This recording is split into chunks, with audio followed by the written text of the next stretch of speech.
Hello बच्चों, कैसे हो आप सब। उम्मीद करते हैं आप लोग अच्छे होंगे। मैं हूं कुमार हीरो सर और जैसा कि आप लोगों को पता ही है कि अभी मैं आप लोगों के लिए 3 डायमेंशनल ज्योमेट्री चैप्टर पढ़ा रहा था, जिसमें कि हमने आपको 11.2 के बारे में आपको सारा फॉर्मूला बता दिया है विथ एग्जांपल्स के साथ कि कैसे एक्सरसाइज को बनाएंगे।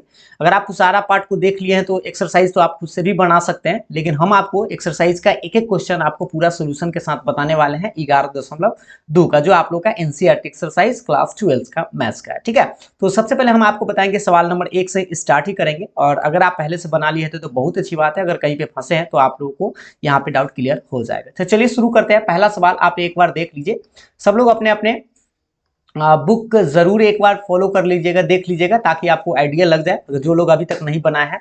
देखिए सवाल 11.2 का पहला सवाल ये बोल रहा है कि दर्शाइए कि दिक् कोसाइन इतना इतना और इतना वाली तीन रेखाएं परस्पर लंबवत है। मतलब so that the three lines with direction cosines दिए हुए हैं आर परपेंडिकुलर बताना है, म्यूचुअली परपेंडिकुलर। कहने का मतलब यह है कि तीन गो लाइंस है और तीनों जो लाइन है वो अपने एक दूसरे पर परपेंडिकुलर, ये आपको दर्शाना है। जैसे सपोज कीजिए ऐसा कोई लाइन होगा जो आपको तीनों जो है एक दूसरे पर परपेंडिकुलर होगा, तो ये साबित आपको करना है। तो हम आपको बताया, याद दिला दे कि हम आपको बताए थे कि दो गो लाइन जो है वह परपेंडिकुलर कब होता है। एक बार कंडीशन को फॉलो याद करवा देते हैं। बताए थे कि L1 L2 प्लस M1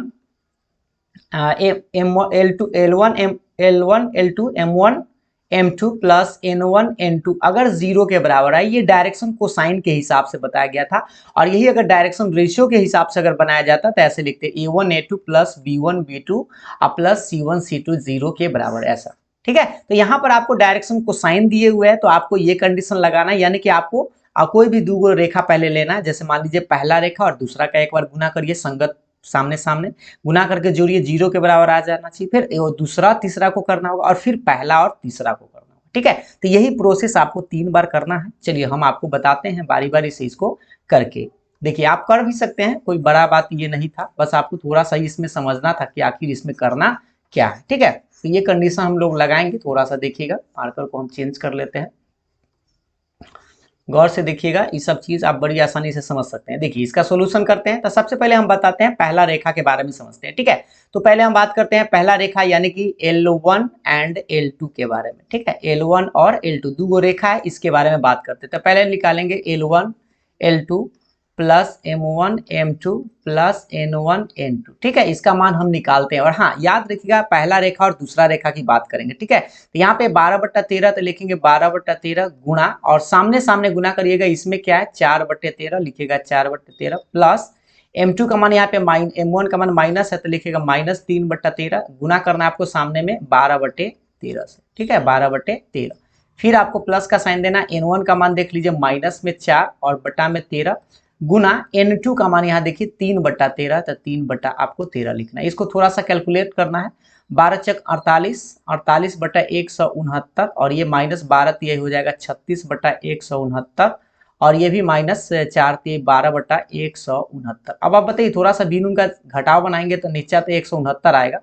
ये देख लीजिए, ये इसको आप अगर चाहे तो लिख सकते हैं 48 - 36 - 12। अब आप बताइए, ऊपर -36 - 12 48 हो जाएगा, 48 में से 48 घटेगा तो 0/169, यानी फाइनली आपका आंसर आया 0।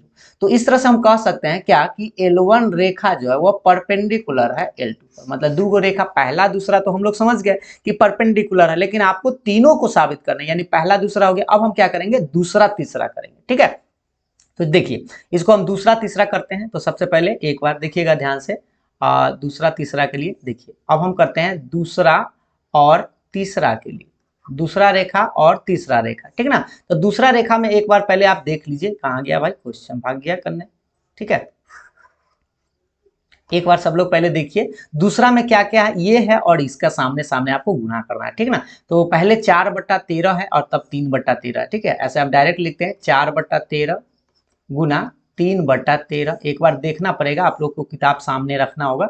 4/13 और 3/13, फिर 12/13 और -4/13, 12/13 प्लस में लिखिएगा 12/13 गुने -4/13। ठीक है, एक बार देख लीजिए फिर से। ये दूसरा तीसरा देखना है, 12/13 -4/13, फिर 3/13 और 12/13। ठीक है, 3/13 प्लस में 3/13 गुने 12/13। 13 ऐसे करके, ठीक है। ये थोड़ा सा आराम से आपको करना है, कुछ बड़ा बात नहीं, सामने सामने आपको गुना करना है। तो 4 तिहाई 12/169 माइनस 12 चौक 48/169 और ये हो जाएगा 12 तिहाई 36/169 और ये हमें लगता है कि यह भी जोड़ेंगे 169 ऊपर में आएगा 12 माइनस 48 प्लस में 36, ठीक है। 36 12 48 फिर घटाएंगे तो जीरो ही आएगा और जीरो के बटा में 169 तो जीरो ही आएगा। इस तरह से हम कहेंगे क्या कि L2 रेखा जो है वो परपेंडिकुलर है L3 पर। ये बात समझ में आया। दूसरा रेखा तीसरा पर परपेंडिकुलर। एक चीज और आपको साबित करना है, यहाँ पे क्या है कि अब पहला और तीसरा के बारे में बात करते हैं। पहला रेखा और तीसरा रेखा सेम लाइक वैसा ही गुना करना है आपको। देखिए तो गौर से देखिए, पहला यानी कि इस बार ये वाला पहला और तीसरा उठाना, तो पहले 12/13 और 3/13, ठीक है। 12/13 लिखेंगे, 12/13 गुना 3/13 प्लस का साइन देना है। और फिर देखिए दूसरा, देखिए पहला ये क्या -3/13 और फिर यहाँ है -4/13। कितना, एक बार फिर से देख ली, -3/13 और -4/13, -3/13 गुने -4/13। ये आपको आसानी से कर सकते थे, इसमें कोई दिक्कत नहीं होना चाहिए था। माइनस फिर 4/13 और 12/13, ठीक है। -4/13 गुने 12/13, थोड़ा सा गुना करके देखिए तो 12 तिहाई 36/169 माइनस में माइनस प्लस हो जाएगा, 4 तिहाई 12/169 और माइनस 12 चौक 48/169। इसको थोड़ा सा भीन का जोड़ बनाते हैं तो बताइए, 100 लघुत्तम तो 169 होगा, तो 36 प्लस 12 माइनस 48 घटाएंगे तो देखिए इस बार फिर जीरो आया। तो जीरो आया तो इस तरह कह सकते हैं कि L1 जो है वह परपेंडिकुलर है L3 पर। तो सोचिए एक बार फिर से इस बात को देख लीजिए कि पहला रेखा, यहाँ देखिए पहला रेखा दूसरा पर लंब है और दूसरा जो है वह तीसरा पर लंब है, फिर पहला तीसरा पर लंब है, यानी तीनों आपस में क्या है, परपेंडिकुलर है। तो लास्टली आप कह सकते हैं कि हेंस लिख दीजिएगा कि क्या given lines are perpendicular to each other. बस एक लाइन लिख दीजिएगा, given lines are perpendicular to each other। बस इतना ही आपको लिख देना और हिंदी में लिख दीजिएगा, अतः परस्पर अतः तीनों रेखाएं परस्पर लंबवत है। इतना तो आप लोग लिख ही सकते हैं, ठीक है। अतः तीनों रेखाएं परस्पर लंबवत है, ठीक है। एक छोटा सा सवाल था जो आप बड़ी आसानी से बना सकते थे। थोड़ा सा ये प्रोसेस करने में हम लोगों को समय लग गया है, नहीं तो ये सवाल आप बड़ी आसानी से बना सकते थे, ठीक है। ये पहला सवाल तो आप लोग समझ गए होंगे। अब हम बढ़ते हैं दूसरे सवाल की तरफ, ठीक है। दूसरा सवाल एक बार सब लोग देख लीजिएगा क्या कह रहा है, थोड़ा सा ध्यान दीजिएगा। दूसरा सवाल कह रहा है, देखिएगा दूसरा सवाल कह रहा है, दर्शाइए कि बिंदु इतना एवं इतना से होकर जाने वाली रेखा, मतलब बिंदु ये और ये से जाने वाली रेखा और बिंदु इतना और इतना से जाने वाली रेखा पर लंब है। यानी कि आपको साबित ऐसे करना है, जैसे मान लीजिए कि दो रेखा है, इस तरह से कुछ ऐसे मान लेते हैं। ये पॉइंट हम मान लेते हैं पहले ए और एक पॉइंट मान लेते हैं बी, ठीक है। एक पॉइंट को मान लेते हैं सी और एक पॉइंट को मान लेते हैं डी। ये चारों पॉइंट है ना, जैसे ए और बी, ये वाला मिलाने वाला देख लेते हैं, 1 - 1 2 पहला का, और बी को ले लेते हैं 3 4 - 2, ठीक। पॉइंट को देख लीजिएगा, 1 - 1 2 3 4 - 2, बस पॉइंट को लेना। और सी का मान ये दूसरा वाला लीजिएगा, यानी 0 3 2, ठीक। और डी है 3 5 6।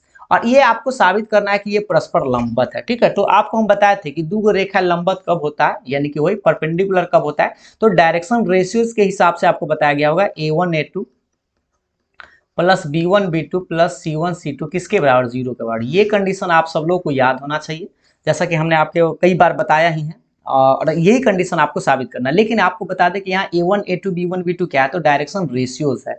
तो आपको पहले करना क्या होगा, ए बी, ये जो लाइन ए बी है उसका डायरेक्शन रेशियो निकालना होगा, बाद वाला में से पहले वाला घटा के फिर सी डी का निकालना होगा, ठीक ना। तो चलिए हम आपको क्या करते हैं, निकाल के बताते हैं कि कैसे निकालते हैं। तो सबसे पहले एक बार देख लीजिए, पहले हम इस चीज को हटा ही देते हैं, फिर इस चीज को लिख देंगे।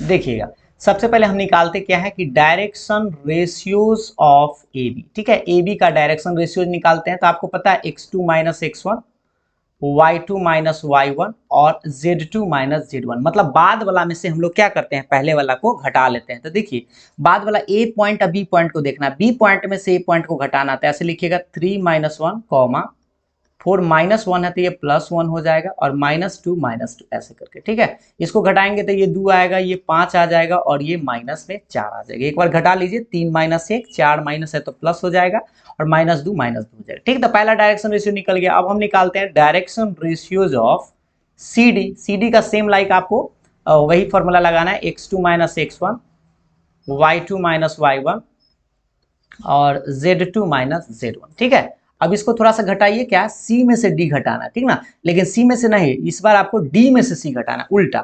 इस 3 में से पहले आप 0 घटाएंगे, 3 - 0, 5 - 3, 6 - 2।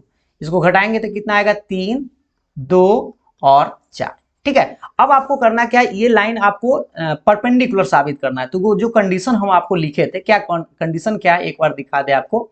कंडीशन जो है आपको याद होना चाहिए, निकालिएगा आप A1 A2, B1 B2 और C1 C2, और किसके बराबर आना चाहिए, 0 के बराबर आना चाहिए। तो सामने सामने आपको गुना करना है 2 में 3 से, तो आप डायरेक्ट लिख सकते हैं 3 दूनी 6, डायरेक्ट यहाँ पे लिख देते हैं, प्लस 5 में 2 से गुना करेंगे तो प्लस में 10, और ये -4 में 4 से गुना करेंगे तो -16, बराबर के बाद 0।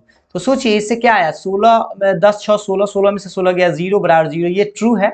यानी कि ट्रू है कहने का मतलब ये कंडीशन आपका पास हो चुका है कि A1 A2 B1 B2 और C1 C2 किसके बराबर आ गया है, 0 के बराबर आ गया। तो फाइनली आप आंसर में लास्ट में लिख दीजिएगा कि AB जो है वह परपेंडिकुलर है वह CD पर, या CD जो है परपेंडिकुलर है AB पर। बात एक ही चीज है, आपको लंबवत साबित करना था। लास्ट में आप लिख सकते हैं यही जो है, इतना सो डैट के मतलब बस हेंस लगा दीजिएगा, बाकी सब लिख दीजिएगा सेम लाइक, ठीक है। ये आप शॉर्ट में इतना भी लिख सकते हैं।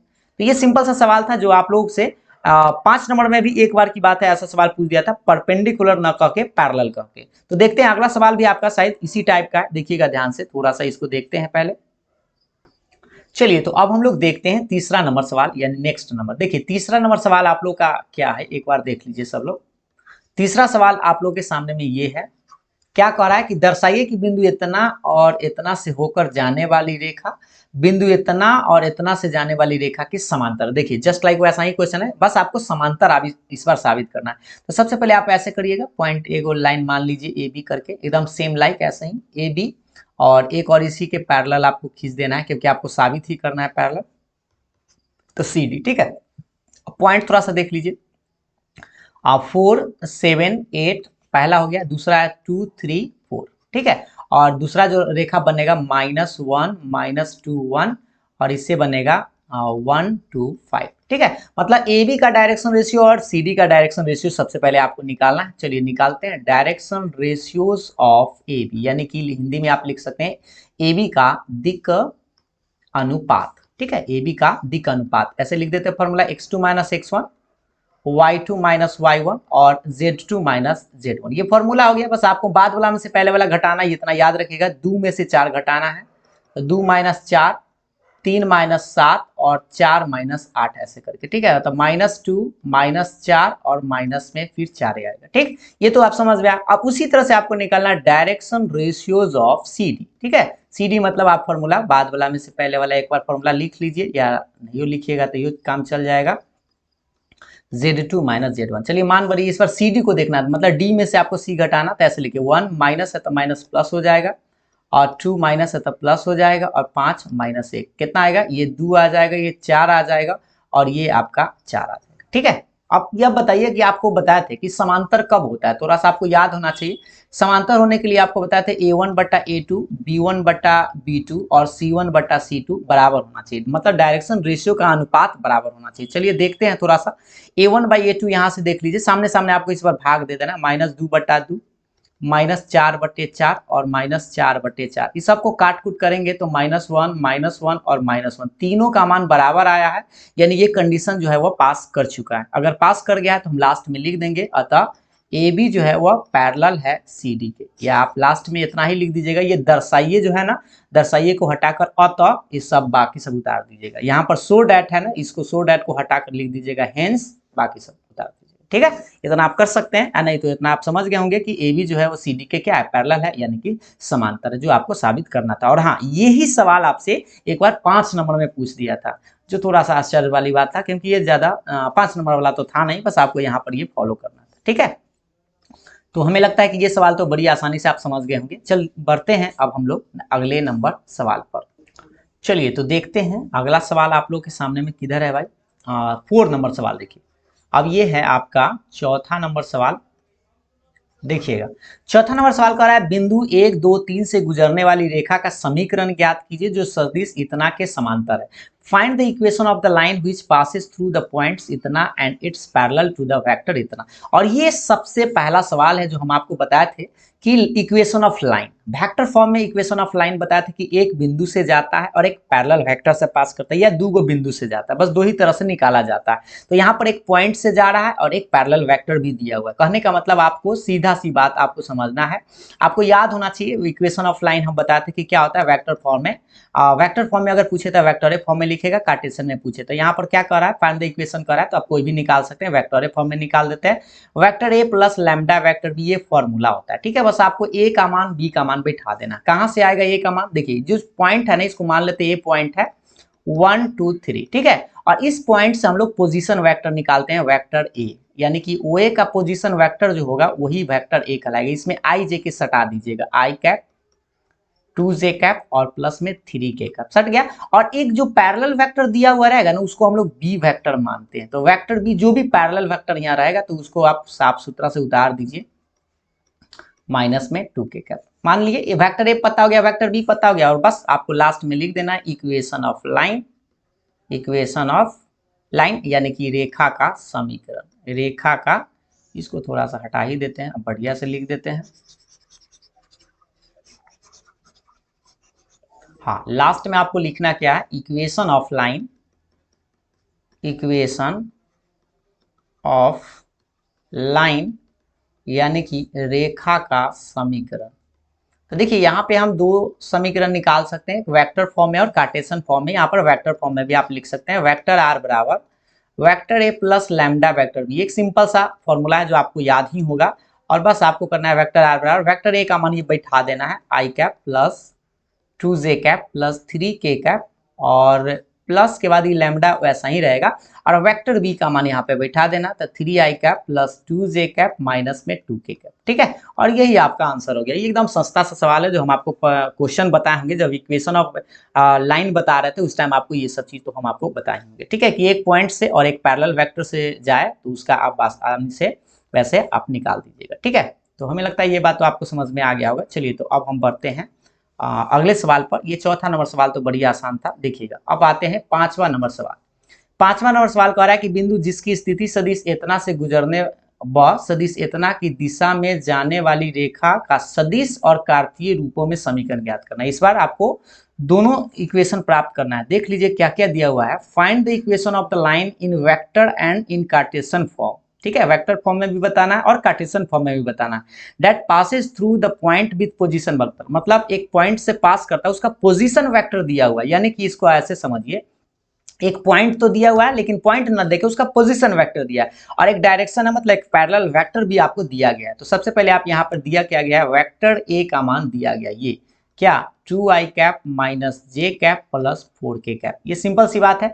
और पैरेलल वेक्टर जो दिया गया उसको b मान लेते हैं, ये है आपका i cap plus 2j cap minus k cap, ठीक है। और आपसे दो तरह से इक्वेशन पूछ रहा है, पहला आपको वेक्टर इक्वेशन में पूछ रहा है, वेक्टर फॉर्म में आपसे पूछ रहा है, सदिश रूप में आपको समीकरण पूछ रहा है।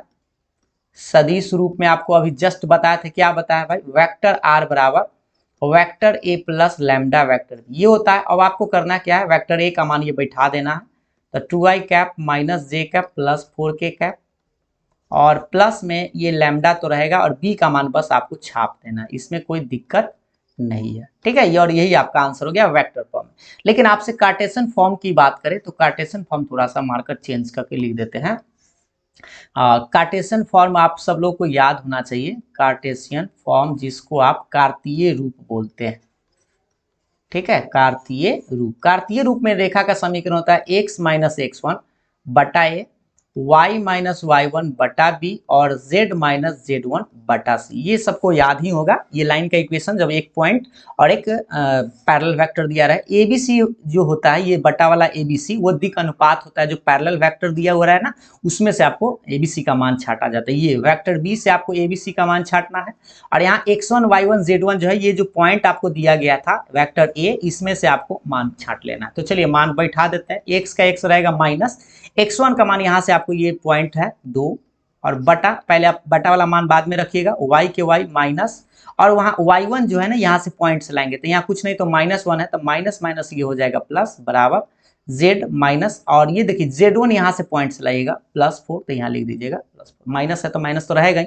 और बटा में a b c का मान कहाँ से लाएंगे तो ये जो वेक्टर पैरेलल वेक्टर जो दिया गया था ना इन द डायरेक्शन, इसमें से आपको मान छाटना है। तो यहाँ 1 है, यहाँ 2 है और -1 है तो लिखिएगा बटा में 1 2 और -1 और यही आपका आंसर। बस सिंपल सा बात है, बस आपको याद होना चाहिए कि वेक्टर फॉर्म में लाइन का इक्वेशन कैसा होता है, कार्टेशियन फॉर्म में लाइन का इक्वेशन कैसा होता है। ये होता है वेक्टर फॉर्म में एक बिंदु से पास करने वाला लाइन और पैरेलल वेक्टर का इक्वेशन, और कार्टेशियन फॉर्म में कार्तीय रूप में ये होता है एक बिंदु और एक पैरेलल वेक्टर के जाने वाली रेखा का समीकरण। ठीक है, तो ये सिंपल सा बात था जो आपको आसानी से समझ में आ ही गया होगा और आप हमें संभवतः बना भी लिए होंगे पहले से। तो बढ़ते हैं अगले सवाल पर। देखिएगा नेक्स्ट नंबर सवाल है अब आपका 6 नंबर, एक बार सब लोग देख लीजिए। सवाल नंबर 6 क्या है कि उस रेखा का कार्तीय समीकरण ज्ञात करना है जो बिंदु इतना से जाती है और इसके समांतर है। फिर कोई का एक बिंदु से जा रहा है और इस वेक्टर के पैरेलल है तो आपको बस वही फॉर्मूला, लेकिन यहाँ पर कार्टेशियन इक्वेशन है तो कार्तीय समीकरण ही निकालिएगा। तो चलिए कार्तीय समीकरण, ये मार्कर चेंज, हाँ कार्तीय समीकरण निकालना है तो देखिए एक पॉइंट दिया गया, उस पॉइंट का नाम ले लीजिए पहले -2 4 और -5। ठीक है, और किसके पैरेलल है, इस वेक्टर के पैरेलल है ना, तो ये हो गया a का मान, ये b का मान और ये c का मान, तो यहाँ पे रख देंगे। तो इससे आपको करना है x1 y1 z1, तो ये आपको पता हो ही जाएगा x1 y1 और z1, इससे आपका ये निकल जाएगा। ठीक है, तो पहले आप लिखिए equation of line in Cartesian form. Cartesian form में आपसे पूछ रहा है ना, कार्टेशियन फॉर्म लिख दीजिएगा कार्तीय रूप में रेखा का समीकरण, कार्तीय रूप में रेखा का समीकरण, ये सब तो एक लाइन आप सोच सकते हैं। ठीक है, और इसका फॉर्मूला आपको जस्ट लाइक लिखना है x माइनस x1 बटा a, y माइनस y1 बटा b और z माइनस z1 बटा c, और बस इसमें आपको मान बैठा देना। चलिए हम मार्कर चेंज करके मान बैठाते हैं, आप देख लीजिए एक बार ध्यान से। ये x आपका x रहेगा, माइनस देना है और बटा में देखिए, बटा में आपको ए बी सी का मान लिखना है। ठीक है, ये जो बटा है a का मान, b का मान और c का मान कहाँ से लाएंगे, इसके पैरेलल कह रहा था ना, तो इसका जो डायरेक्शन रेशियो है ये बटा वाला, वही आपको बटा में इसमें आ जाएगा 3 5 6। ठीक है, और यहाँ x1 y1 z1 ये जो पॉइंट दे रहे हैं ना उसमें बैठा देना है। x1 का मान यहाँ पे -2 है ना, -2 है तो माइनस माइनस ये हो जाएगा +2, y रहेगा z रहेगा। अब देखिए y माइनस होता है तो देखिए y1 का मान यहाँ पे पॉइंट 4 है तो ये माइनस तो रहबे करेगा, z तो माइनस रहता है और आपको z1 का मान देख लेते हैं, -5 है तो ये माइनस माइनस हो जाएगा +5 और यही आपका आंसर है। बस आपको इसमें मान बैठा देना। ये जो फॉर्म आपको याद होना चाहिए, कार्टेशियन इक्वेशन का फॉर्म है, एक पॉइंट से और किसी पैरेलल वेक्टर्स पैरेलल रेखा से जाने वाला इक्वेशन, यानी एक पैरेलल वेक्टर यहाँ पैरेलल इक्वेशन दिया हुआ था तो अब आपको क्या चाहिए, डायरेक्शन रेशियो ही ना चाहिए, तो इसका डायरेक्शन रेशियो आप उठा लीजिए और एक पॉइंट से जो जा रहा था उसे आप लिख सकते हैं। ठीक है, तो ये बात तो आपको लगता है समझ में आ गया होगा।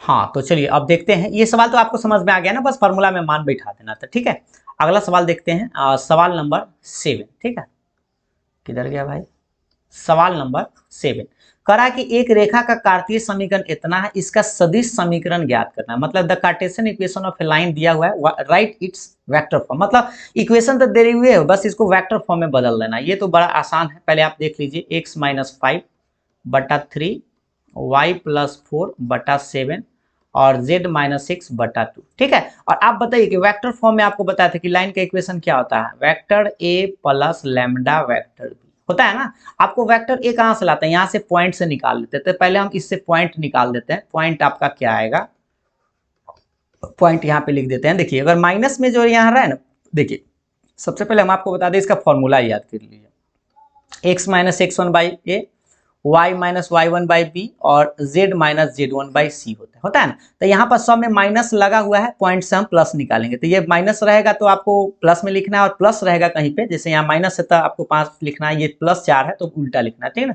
तो यहाँ पे पॉइंट आपका 5 आएगा, एक माइनस 4 आएगा और एक 6 आएगा। देखिए माइनस है तो प्लस में, प्लस है तो माइनस में, और माइनस है तो प्लस में, पॉइंट निकाल दीजिए। और ये जो बटा में आपको दिखाई दे रहा है ये पैरेलल वेक्टर आ जाएगा, यानी वेक्टर बी का मान हो जाएगा, ठीक। तो ये आ जाएगा आपका वेक्टर बी का कितना 3i कैप 7j कैप और प्लस में 2k कैप, और इसमें आई जे के लगा देंगे नहीं पॉइंट में, तो वेक्टर ए भी मिल जाएगा। तो इसमें आई जे के लगा दीजिए 5i cap minus 4j cap और प्लस 6k कैप, और प्लस में ये लैम्डा रहेगा और बी का मान ये वाला बैठा दीजिए, ये आप यहाँ से भी समझ लीजिए 372 आई जे के लगा दीजिएगा। वेक्टर फॉर्म का मतलब है आई जे के लगा हुआ रहना चाहिए, बस यही आपका आंसर हो गया। ये कौन फॉर्म में है, वेक्टर फॉर्म में है ना, कौन फॉर्म में है, वेक्टर फॉर्म में, यानी कि सदिश रूप में रेखा का समीकरण। तो बस आपको ये छोटा छोटा जानकारी कि अगर मान लीजिए काकटीय रूप में रेखा का समीकरण दिए हुए हैं और अगर आपको वेक्टर फॉर्म में चाहिए तो आप कैसे कन्वर्ट करते हैं। वैसे हम आपको क्वेश्चन में भी बताए थे, जब आपको थियोरेटिकल चीज और एग्जाम्पल्स के साथ बता रहे थे उसमें भी हम आपको बदलना सिखाए थे, ठीक है। चलिए ये सवाल तो हमें लगता है बड़ी आसानी से आप लोग समझ गए होंगे। बढ़ते हैं अगला सवाल पर। अब आप लोग का है 8 नंबर सवाल, देखिएगा कि मूल बिंदु और इतना से जाने वाली रेखा का सदिश तथा कार्तीय रूपों में समीकरण ज्ञात कीजिए। तो बताइए सबसे पहले vector, find the vector and Cartesian equation of the line that passes through the origin and इतना। मतलब कई गो बिंदु से पास कर रहा है, ये कह रहा है 2 गो बिंदु से पास कर रहा है, मतलब एक बिंदु यहाँ है ओरिजिन और एक बिंदु यहाँ है।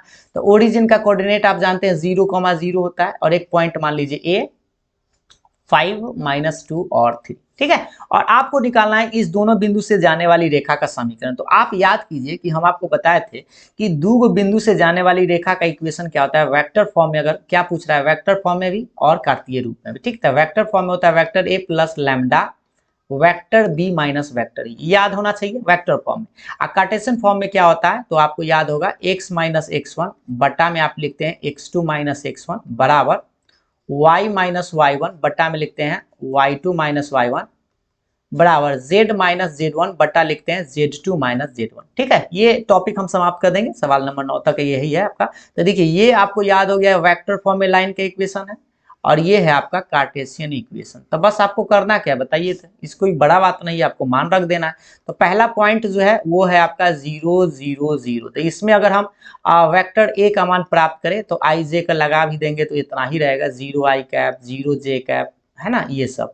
और एक पॉइंट ए है आपका कितना 5 माइनस 2 और 3, इसमें अगर हम लगाएंगे वेक्टर बी भी प्राप्त करेंगे तो ये तो वही रह जाएगा 5i माइनस है, एक सेकेंड,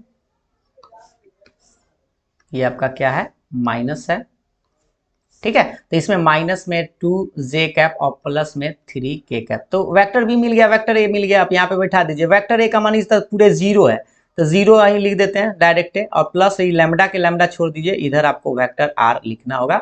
और ये आपको बी में से ए घटाना था, देखिए बी में से ए डायरेक्ट आप घटा लीजिए, पॉइंट से ही घटा लीजिए।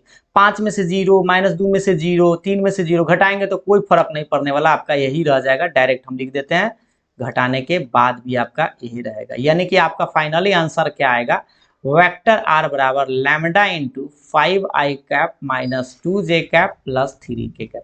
सोचिए इतना आंसर क्यों आया, क्योंकि आपको बता दें कि वेक्टर ए का मान तो 0 है ना, पूरा 0 हो जाएगा, 0i कैप 0j कैप लिखने से कोई फायदा नहीं, बस लैम्डा इंटू इतना ही रह जाएगा। बात समझ में आया। अब इसका कार्टेशियन फॉर्म में भी हम आपको बता देते हैं, कार्टेशियन फॉर्म में फॉर्मूला यहाँ लिखा हुआ है, चलिए मान बैठा देते हैं।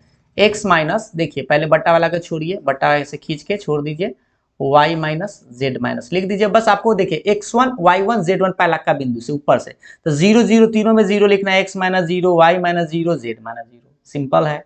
और x2 minus x1 y2 minus y1 z2 minus z, बाद वाला से पहले वाला घटाइए तो 5 माइनस 0 5 रहेगा, घटाएंगे तो माइनस से 2 रहेगा और 3 रहेगा, ठीक है। तो एक लाइन बढ़ा देते हैं, इसका आंसर जो है आपको यहाँ पर लिख देते हैं। आंसर आएगा x/5 y बटे माइनस 2 और z बटे 3, और ये आपका आंसर हो गया। एकदम सिंपल सी बात था, कोई डाउट नहीं होना चाहिए, क्योंकि आप सिंपल सा है, y में से 0 घटाएंगे z माइनस 0 घटाएंगे तो कोई फर्क नहीं पड़ेगा, तो आप ऐसे फॉर्म में ही लिख सकते हैं, और यही आपका आंसर आ गया, ठीक है। तो ये हो गया सवाल नंबर 8। एक सवाल और है इसी टाइप का, उसको भी कंप्लीट कर ही लेते हैं ताकि आपको यहाँ तक समझ में आ जाए। 9 नंबर सवाल कर रहा है, बिंदु इतना और इतना से गुजरने वाली रेखा का सदिश तथा कार्तीय रूपों में समीकरण ज्ञात करें। सेम लाइक वही है, दो बिंदु से पास करने वाला इक्वेशन निकालना है। जैसे मान लीजिए यहाँ पर एक पॉइंट इस बार ए है और इस बार बी है। पॉइंट दिया हुआ है 3 -2 -5 और 3 -2 6। बस आपको फॉर्मूला याद होना चाहिए कि दो बिंदु से जाने वाली रेखा का समीकरण क्या होता है। तो सबसे पहले हम बात करते हैं वेक्टर फॉर्म में। अगर निकालना चाहे वेक्टर फॉर्म में, आपसे दोनों फॉर्म में पूछ रहा है ना, सदिश और कार्तीय दोनों पूछ रहा है। तो सदिश रूप में अगर रेखा का समीकरण आपको याद होना चाहिए, वेक्टर आर बराबर vector A plus lambda into vector B minus vector A. ठीक है, अब यहाँ पर डायरेक्ट मान रखते हैं, इसमें आप आई जे के सटा दीजिए तो वेक्टर ए मिलेगा। तो डायरेक्ट लिखते हैं 3i cap minus 2j cap minus 5k cap. सही है, प्लस लैम्डा लिख दीजिएगा और बी में से ए घटाना तो डायरेक्ट घटाइए, बाद वाला में से पहले वाला घटाइए। 3 में से 3 घटाएंगे तो लिखेगा 0 इंटू आई कैप। -2 में से -2 घटाइएगा तो बताइए -2 सेम है, घटाएंगे तो ये प्लस हो जाएगा तो 0j कैप।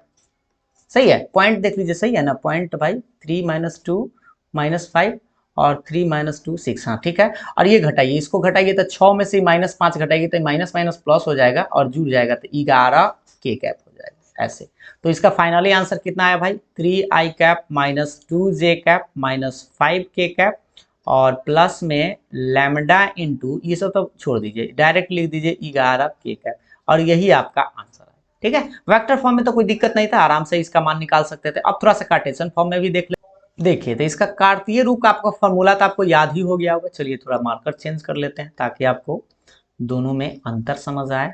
देखिए, अब वेक्टर फॉर्म में हम निकाल दिए पहला, और दूसरा में कार्तीय फॉर्म में आपको निकालना। तो फॉर्मूला आपको जस्ट लिखे थे x minus x1 by x2 minus x1 और y माइनस y1 बटा में y2 माइनस y1 और z माइनस z1 बटा में z2 माइनस z1। ठीक है, पॉइंट आपको रख देना, घटा देना।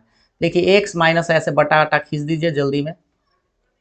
ठीक है, और z माइनस ऐसे। अब बस आपको x1 y1 z1 ऊपर पहला का बिंदु से रखना है यहाँ से, तो ये -3 हो जाएगा और y1 के मान माइनस है तो माइनस माइनस हो जाएगा प्लस, और z का z1 का मान देख लीजिए -5 है तो ये भी आपका +5 हो जाएगा। ऊपर पॉइंट समझ में आ गया। अब बाद वाला में से पहले वाला घटा लेना। ठीक है, तो घटाइए, 3 में से 3 घटाएंगे तो 0, -2 में से -2 घटाएंगे तो 0 और 6 में से 5 घटाएंगे तो ये 11 हो जाएगा और यही आपका आंसर है। यहाँ पर हम एक लाइन शॉर्ट कर दिए, आपको मान आराम से रखिएगा। यहाँ -3 माइनस माइनस प्लस हो जाएगा, यहाँ पर माइनस माइनस प्लस हो जाएगा और नीचे घटा लीजिए, 3 -3 फिर -2 ऐसे प्लस हो जाएगा, 6 माइनस माइनस प्लस हो जाएगा। ये आपका आंसर आ गया।